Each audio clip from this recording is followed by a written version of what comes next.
There is a staggering paradox. We can map the surface of Mars in detail. We know the craters hidden in the moon's darkness. Yet more than 80% of our own planet's ocean floor remains in absolute darkness. A vast blank space on the map of human knowledge. In that darkness, there exists a place that the Earth seems to have tried to keep hidden.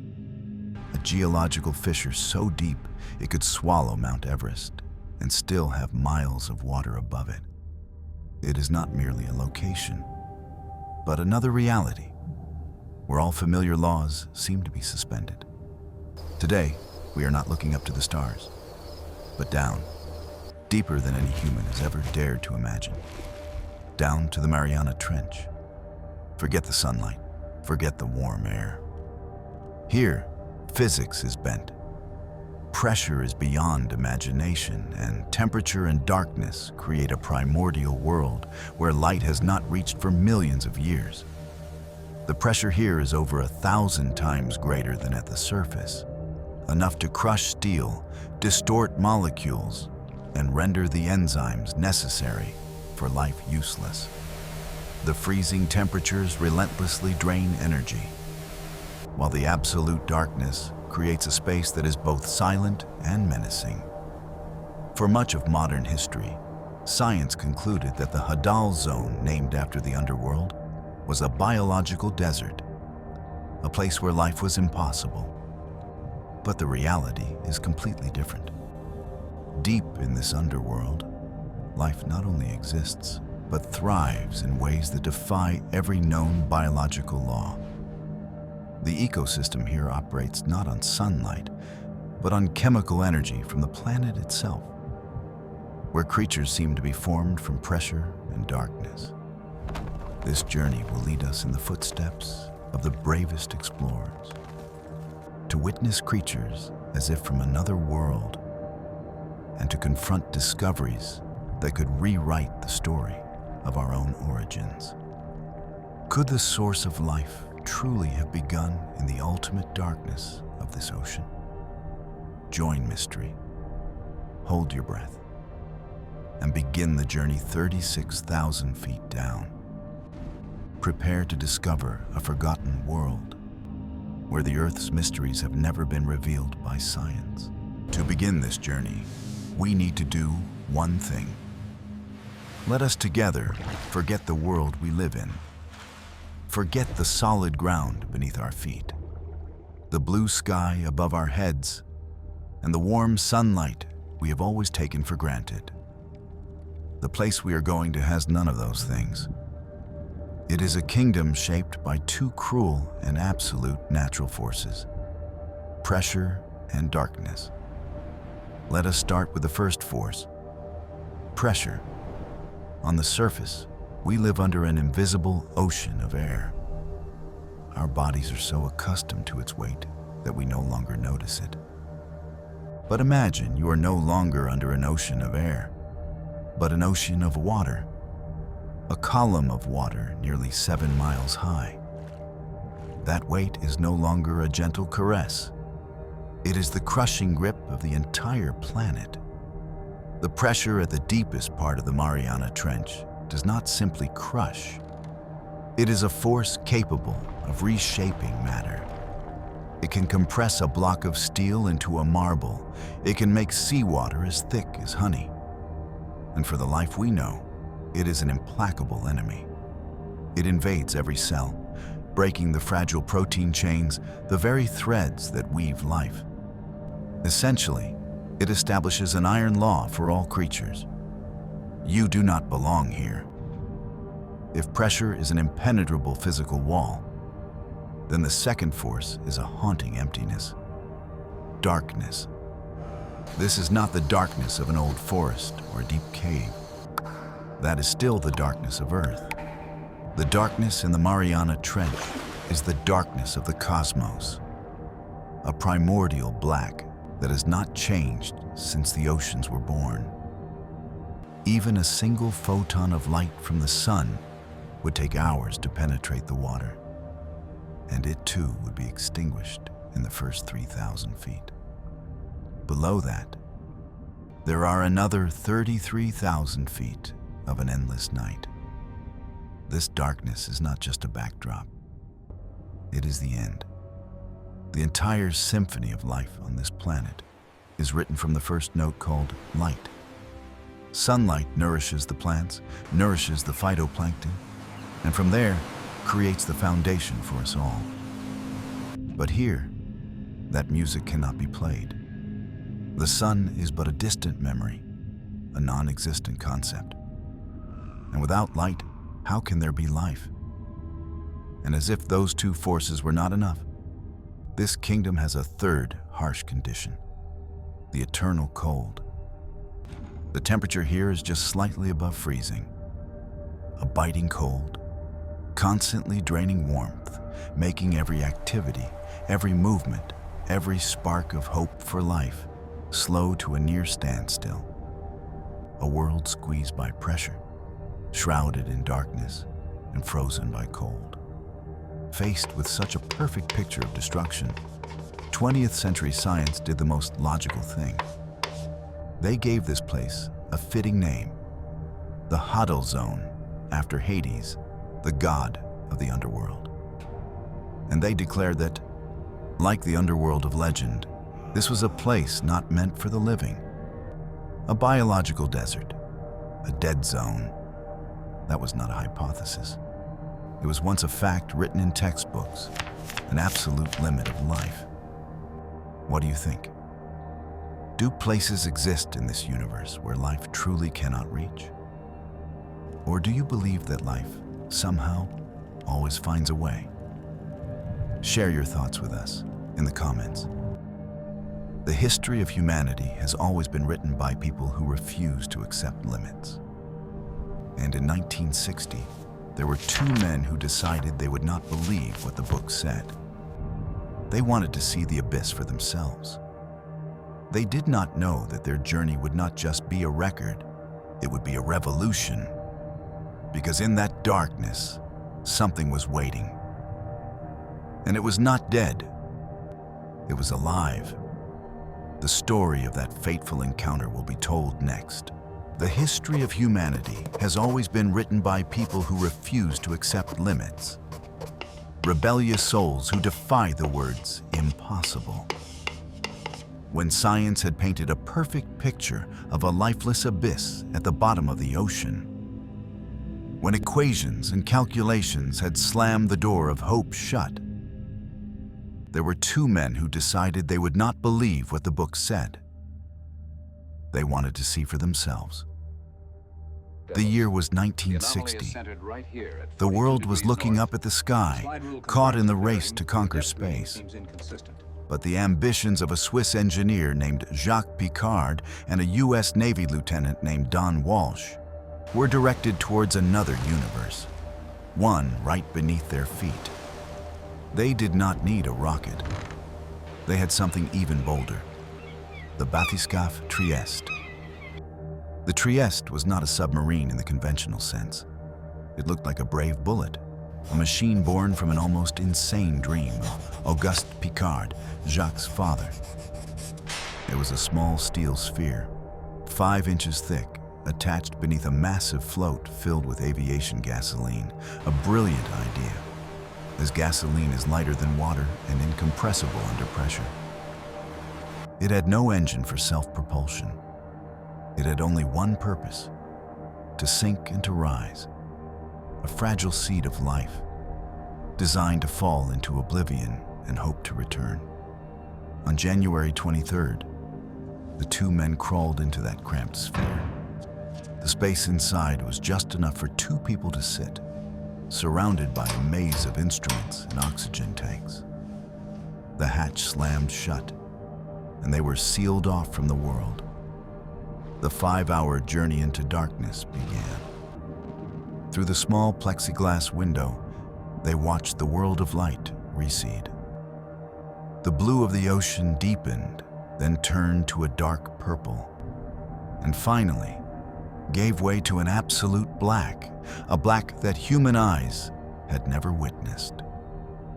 They were sinking through the layers of the ocean, through the twilight zone, through the midnight zone. The temperature outside dropped, and the cold of the abyss began to seep through the steel hull. Inside, there was only silence, occasionally broken by the ticking of instruments. And another sound, a sound that would send a shiver down one's spine. The groaning of metal. The vessel was straining, fighting against the ever-increasing pressure. Every foot of descent added tons more weight on their fragile shell. They were not just explorers. They were willing prisoners in a cage being squeezed by an entire ocean. Then, at a depth of about 30,000 feet, a sharp crack echoed, shaking the entire vessel. Silence. Piccard and Walsh looked at each other. They knew that sound. One of the outer window panes, a protective acrylic shield nearly 7 inches thick, had given way. It had cracked. For a moment, they were facing death. If that crack spread to the main cabin, they would be crushed into nothingness in a millisecond. All safety protocols demanded they immediately release the steel ballast pellets and return to the surface. Any normal person would have. But they were not normal people.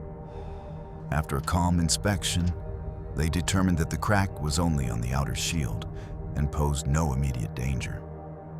They had come so far. They were at the gates of the abyss. They decided to continue, a decision made not out of recklessness, but out of courage and a burning curiosity that could not be extinguished. Finally, after 4 hours and 47 minutes, a cloud of fine, cream-colored powder billowed up outside the window. They had touched the bottom. The Trieste had gently landed at the deepest place on Earth. They had reached the Challenger Deep. They turned on the powerful floodlights. A faint arc of light cut through the eternal night, revealing a scene both serene and desolate. The seabed was not jagged rock. It was a cream-colored desert, a soft ooze made from the shells of trillions of dead plankton that had rained down over millennia like a never-ending snowfall. The initial scene seemed to confirm the prophecy of science. A world of death, a silent graveyard. They had 20 minutes. Just 20 minutes at the bottom of the world. Piccard began to observe, to record everything. And then, in the almost absolute silence of that underwater universe, the miracle happened. A living shadow drifted into the arc of light. It was not large, only about a foot long. Its body was milky white, flat as a leaf. It had eyes. It was swimming. A fish, looking something like a soul, was moving gracefully, completely unaffected by the pressure that should have crushed it. Shortly after, they saw another creature, a small red shrimp. Perhaps to us today, it is just a fish. But to Piccard and Walsh, and to the entire scientific community, it was not just a fish. It was a glimmer of light, the first glimmer in the abyss. It was living, irrefutable proof that the theory of the dead zone was wrong.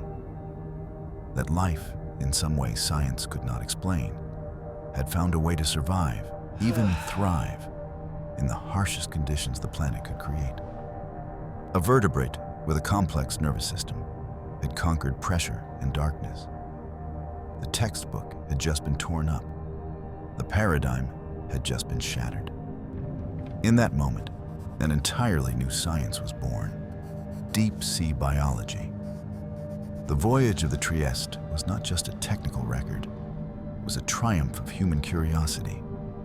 It proved that the limits we set for ourselves are often just illusions. Those two men went down with a question: is there life here? And they came back with an answer. But that answer opened up countless other questions, much larger and more complex. How? How could that fish survive? What did it eat in a foodless desert? How did it withstand the pressure? And if there was one fish, what else was hiding just beyond the faint arc of light? The pioneers had used their own eyes to see the miracle. But what would happen when we returned, not with two eyes, but with hundreds of technological eyes, with robotic arms that could touch and feel? What deeper secrets were waiting to be revealed? The answer will be unveiled in the next chapter. The courageous dive of the Trieste was like someone cracking open a door into a dark room and catching a fleeting glimpse of a shadow before the door slammed shut. They had answered one question: is there life here? But they had brought back 100 new ones, far deeper and more perplexing. What does that life look like? How does it survive? And how does the ecosystem at the bottom of the world operate? For more than half a century, those questions hung in the air, challenging the limits of technology. It took 52 years for humanity to return to the Challenger Deep, but this time, not with two curious eyes, but with hundreds of the most sophisticated technological eyes. The man who ushered in this modern era of exploration was not an oceanographer, but a master storyteller, the renowned director James Cameron. For him, this was not just a scientific expedition. It was an artistic mission. He wanted to capture the soul of the abyss, to bring back images from that forgotten world for all of humanity. To do that, he created a one-of-a-kind machine, the submersible Deepsea Challenger. It was not like the Trieste. It was a vertical torpedo designed to plunge down and return as quickly as possible. A mobile laboratory equipped with the highest resolution 3D cameras. In 2012, during his historic solo dive, James Cameron sat in a sphere even smaller than the Trieste is, a solitary space in the heart of the abyss. And what his cameras recorded provided the missing piece to Trieste's puzzle. He did not just see individual creatures. He saw the foundation that sustained them. Under the powerful floodlights, the seabed appeared not as a barren desert, but covered in what he described as microbial mats. A whitish-gray living film, looking like delicate fungal threads, stretched across the ooze. It was not plant life. It was massive communities of bacteria, single-celled organisms that formed the fertile soil of this alien world. Finally, we had the answer to the question: what does it eat? They eat the very ground they live on. They eat the bacteria nourished by the chemical breath of the planet.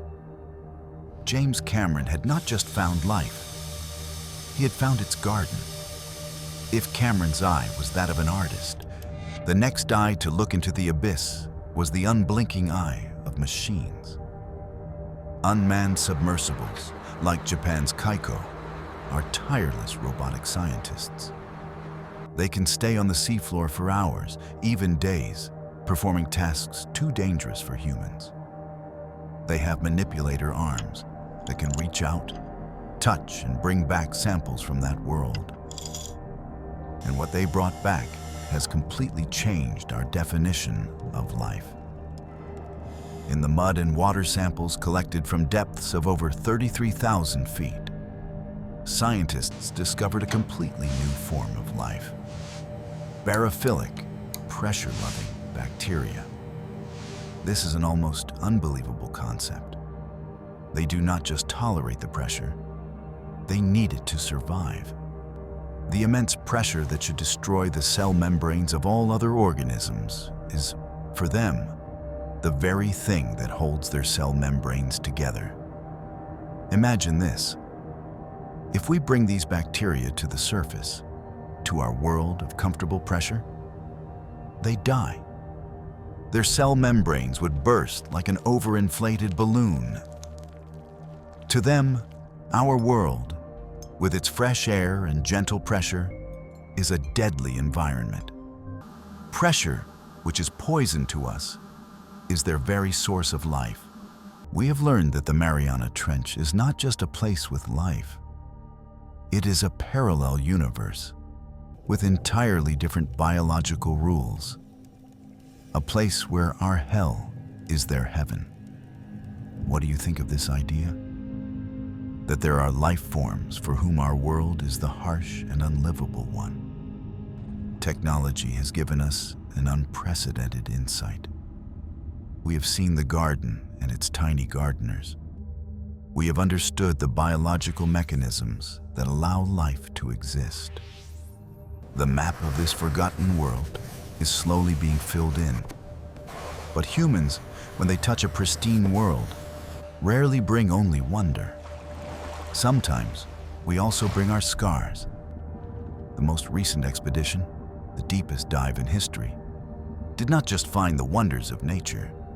It also found another mark, an unwanted signature of our own, a tragic discovery that will be revealed in the next chapter. In every great story of exploration, there is a climactic moment. A Mount Everest to conquer, a moon to set foot on, a final secret to be revealed.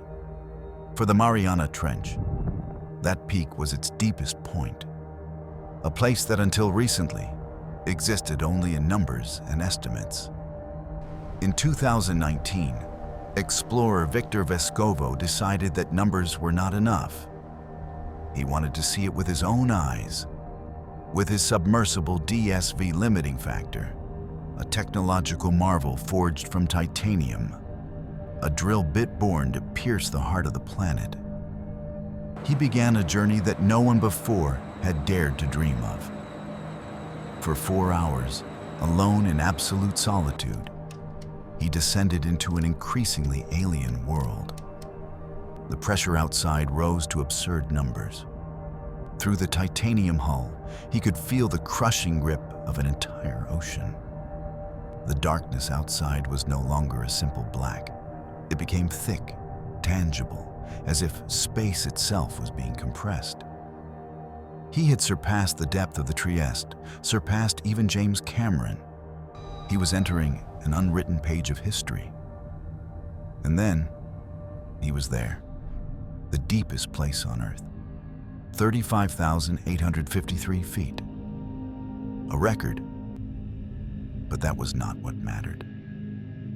What mattered was that for the first time in history, a human was freely flying, exploring the very bottom of the planet. He turned on the most powerful floodlights.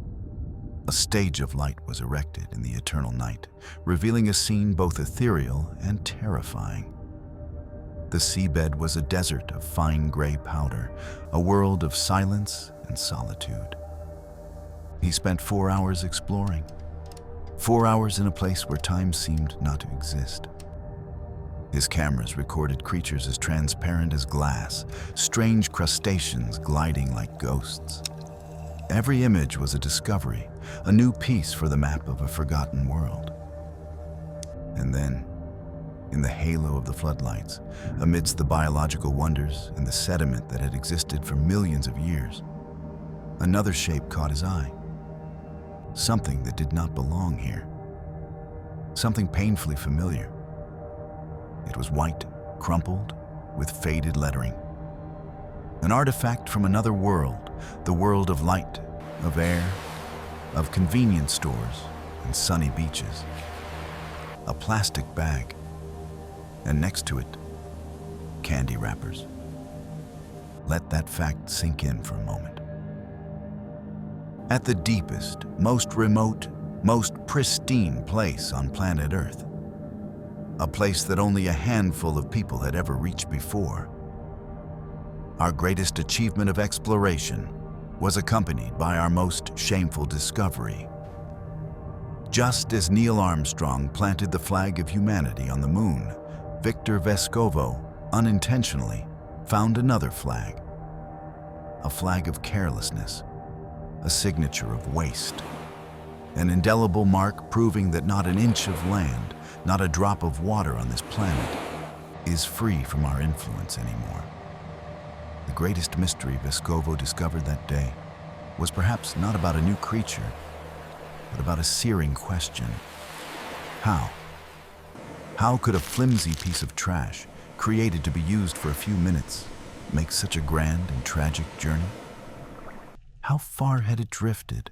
How long had it sunk to finally come to rest at the bottom of the world, like a permanent reminder of the legacy we are leaving behind? This discovery was not about the Mariana Trench. It was about us. What do you think when you hear this? What does a plastic bag at the deepest place in the world mean to you? Is it just a piece of trash? Or is it a symbol, a warning we cannot ignore? That tragic signature is part of the story, a sad chapter in the book of an alien world. But that is not the whole story. Because despite our intrusion, this kingdom of darkness still operates by its own laws. Despite the plastic bag, those extraordinary creatures are still dancing the dance of life. So, where do they get the energy to do that? If there is no sun, no photosynthesis, what engine is fueling this entire world? The answer lies in an almost magical chemical process, a biological mechanism that operates entirely in the dark. And to understand it, we must go deeper, not geographically, but biologically. Join us as we pull back the curtain of mystery in the next chapter. We have just witnessed the mark of our world in the deepest abyss. But now, let us set aside the story of humans for a moment and listen to a much older story. A story told not in words, but in chemical reactions. An epic of life written in darkness. From a young age, we are taught a simple and beautiful truth. The sun is the source of all life. Its light, through a miracle called photosynthesis, has woven the green tapestry of the planet, created the oxygen we breathe, and is the first building block of every food chain. The sun is the life-giving God. Without it, the earth would be just a dead rock. That is a nice story. But that is not the whole story, because in the Mariana Trench, the sun is just a distant myth, a forgotten god. So, how can life exist in a place its God has forsaken? Where does the energy come from? The answer does not come from the sky. It comes from the Earth's own heart. Imagine the Earth's crust not as a solid layer of rock, but as a living, breathing body. And in deep fissures like the Mariana Trench, our planet is exhaling chemical vapors. From hydrothermal vents and seafloor seeps, energy-rich compounds like hydrogen sulfide, the stuff that smells like rotten eggs, and methane gas are constantly leaking into the cold water. To us, these are poisons. But to the inhabitants of the abyss, they are air, they are bread, they are their sunlight. This is where another miracle, a miracle of darkness, takes place. It is called chemosynthesis. If photosynthesis is the process of turning light into life, then chemosynthesis is the process of turning chemicals into life. Trillions of bacteria and ancient microorganisms here have learned an extraordinary art. They eat these toxic chemical compounds. They break the molecular bonds of hydrogen sulfide and methane and release the energy stored within. Then, they use that energy to do exactly what green plants do: turn the carbon dioxide in the water into sugars and organic matter. They are creating food from nothing. They are weaving life from the very breath of the planet. This is not just an alternative biological mechanism. It is a completely different engine of life, a parallel operating system that has existed for millions of years without our knowledge. It proves a shocking truth. The sun does not have a monopoly. Life does not have only one path. It is a river with countless tributaries and one of the most majestic flows in eternal darkness. The discovery of chemosynthesis did not just solve the mystery of the Mariana Trench. It opened a completely new door in the search for extraterrestrial life. Suddenly, we no longer need to search for planets with liquid water and sunlight. We can search for life in the darkest and coldest of places. For example, on Europa, the icy moon of Jupiter, where scientists believe there is a massive subsurface ocean warmed by its core and possibly having similar hydrothermal vents. This engine of darkness is the foundation. It is the grass, the forest, the fields of the abyssal world. But on those fields, there are creatures walking, hunting, and living extraordinary lives. Who are they? And to survive in such a harsh kingdom, how have they transformed themselves into masterpieces of evolution? Get ready to meet the real inhabitants of the impossible in the next chapter. If you gave an artist a black canvas, a chisel, and a block of ice, what could they create? In the Mariana Trench, that artist is evolution, and its tools are pressure, darkness, and cold. Over millions of years, in the harshest workshop on the planet, evolution has not just created life, it has sculpted masterpieces. Meet the first inhabitant, the uncrowned king of the abyss, the Mariana snailfish. It does not look like a king. It looks like a ghost, an ethereal form woven from mist. Its body is almost transparent, scaleless, revealing the faint organs within. It does not look strong. Yet, this fragile creature is the deepest living fish ever discovered, swimming gracefully at depths of over 26,000 feet, where the pressure should have ground the bones of any vertebrate to powder. How does it do it? Its secret lies not in strength, but in flexibility. Instead of resisting the pressure, it has learned to become one with it. Its bones are not fully ossified, allowing them to bend rather than break. Its skull has gaps. It's not sealed shut. And most importantly, its cells are filled with special organic molecules called osmolytes, which act like microscopic cushions, pushing back against the immense pressure from within, keeping its proteins from deforming. It does not fight its prison. It has turned its prison into a palace. It is the most eloquent proof that adaptation is not always about strength, but sometimes about the wisdom to go with the flow. If the snailfish is a philosopher, then the next inhabitant is an engineer, an architect of survival, the giant amphipod. On the surface, these crustaceans are just tiny, harmless creatures. But in the Mariana Trench, they grow to enormous sizes, up to a foot long. But size is not their most wondrous feature. The mystery lies in their armor. Their shells, like those of clams or corals, are made of calcium carbonate.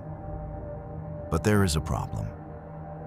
At the extreme depth and pressure of the Mariana Trench, the seawater becomes more acidic and calcium carbonate dissolves. Their armor should have melted away like a sugar cube in water.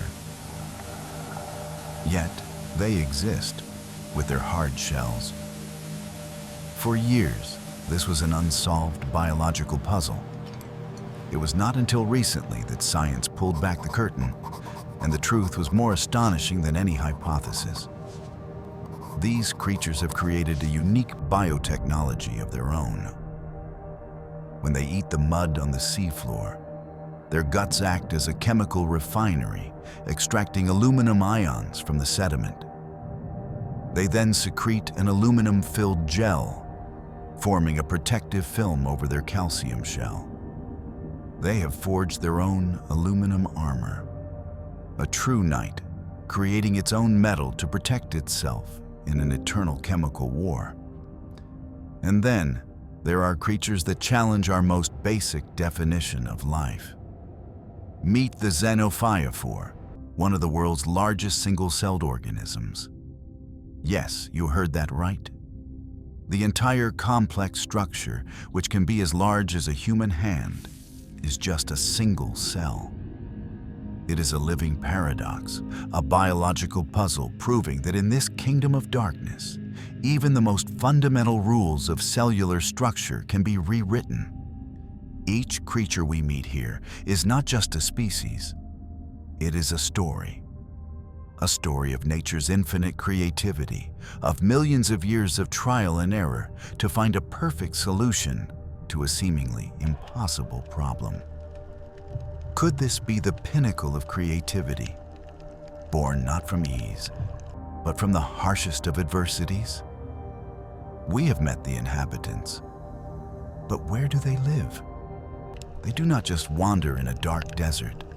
There are places where life converges, exploding into dense and vibrant communities, brilliant cities in the heart of the abyss. Our next journey will take us to those cities. Oases lit not by electric lights, but by the very energy from the Earth's heart. Get ready to discover the gardens of paradise in the deep. Let us erase the image of a dark, cold, and lonely desert that we have built. Because even in the deepest darkness, there are places where life not only exists, but explodes.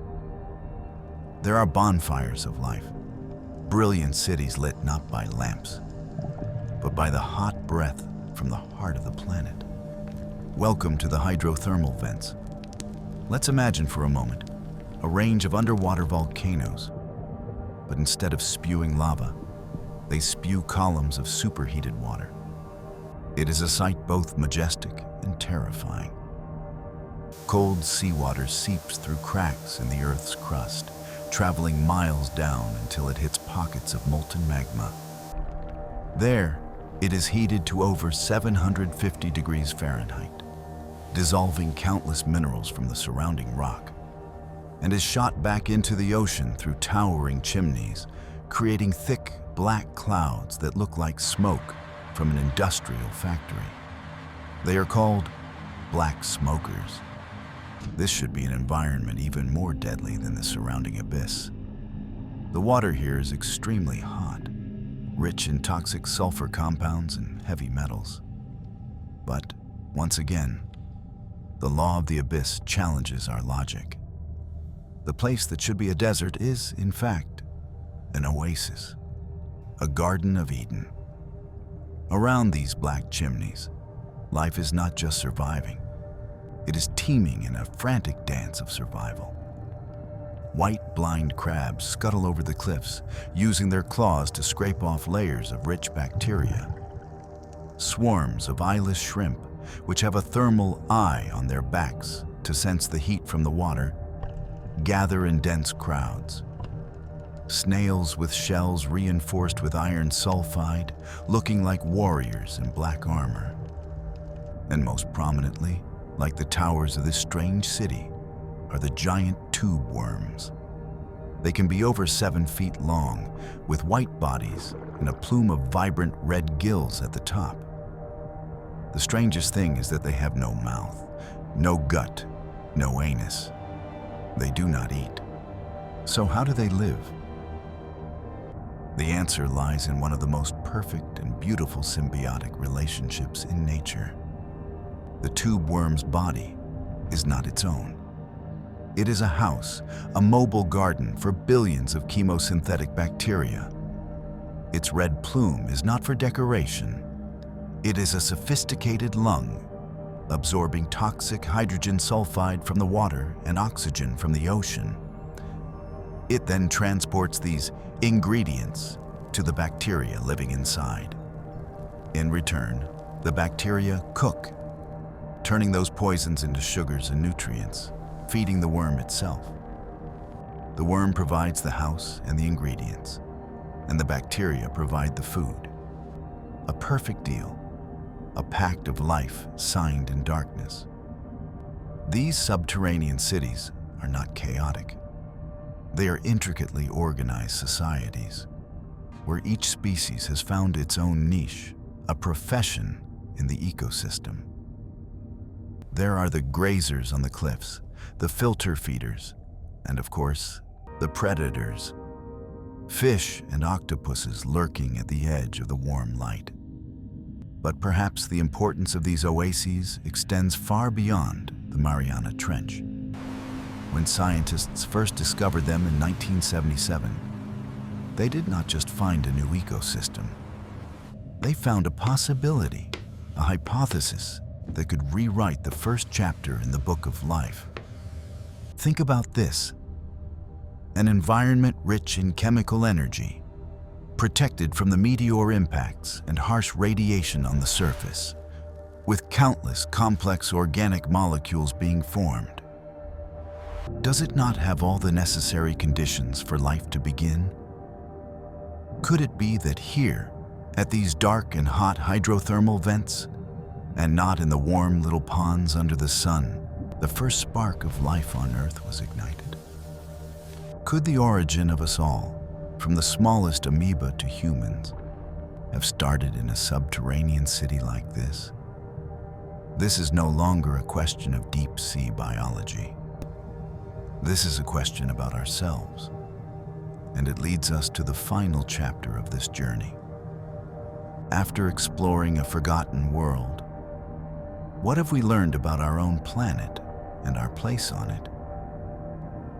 The journey in the Mariana Trench is coming to a close. Everything began in a world defined by the two words, impossible, an abyss of pressure and darkness. The brave steps of explorers led to the first glimmer of life, marveling at the masterpieces of evolution and beholding brilliant cities forged from the breath of the planet. We went down to the Mariana Trench, not to hunt for mythical monsters, but to witness the power of creation. What emerged was not monsters, but resilience, tenacity, and perhaps the very origin of life. The Mariana Trench is not a deadly abyss. It is a vibrant world, a colossal laboratory of evolution, a powerful testament that life is not just a fragile flame easily extinguished. It flows fiercely, finding its way into the darkest crevices, turning toxins into food, turning hell into paradise. For decades, our eyes have been turned to the stars, calling space the final frontier. But in truth, the ocean floor is the final frontier right here on our planet.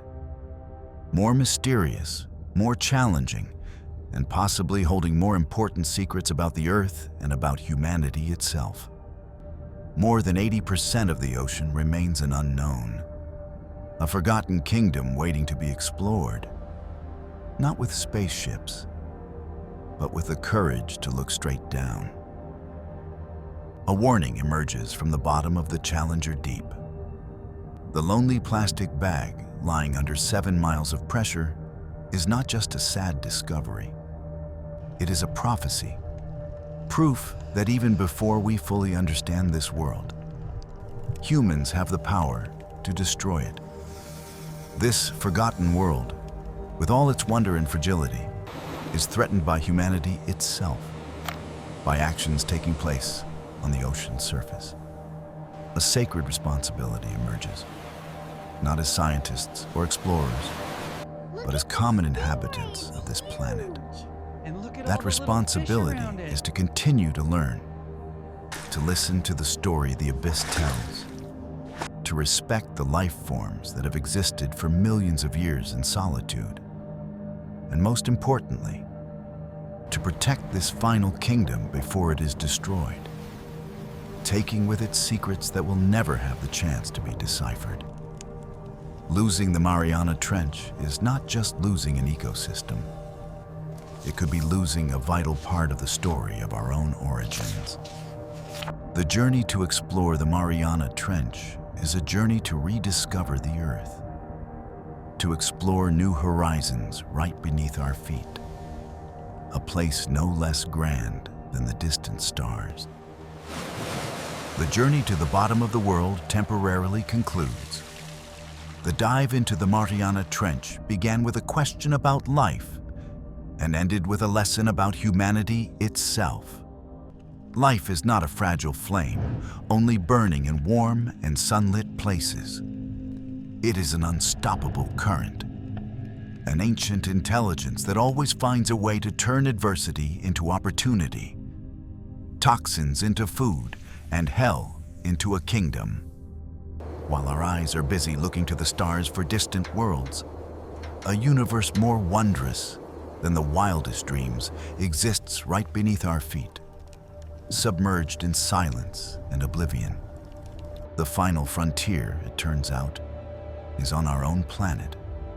The most important lesson the Mariana Trench leaves us, through the image of that lonely plastic bag, is about power and responsibility. Humans are the only species on Earth capable of understanding these wonders, but also the only species capable of destroying them. The images and stories of the Mariana Trench provoke contemplation. Which wonder of the abyss left the deepest impression on you? Share your feelings in the comments, because every perspective helps to complete the picture of knowledge. If you believe that the Earth still holds countless mysteries waiting to be discovered, become a part of the mystery community. Click the subscribe button and the bell icon so you do not miss any journeys into the unknown. A like illuminates the path. A share opens the opportunity for more explorers to join us. Thank you, and see you on the next adventure.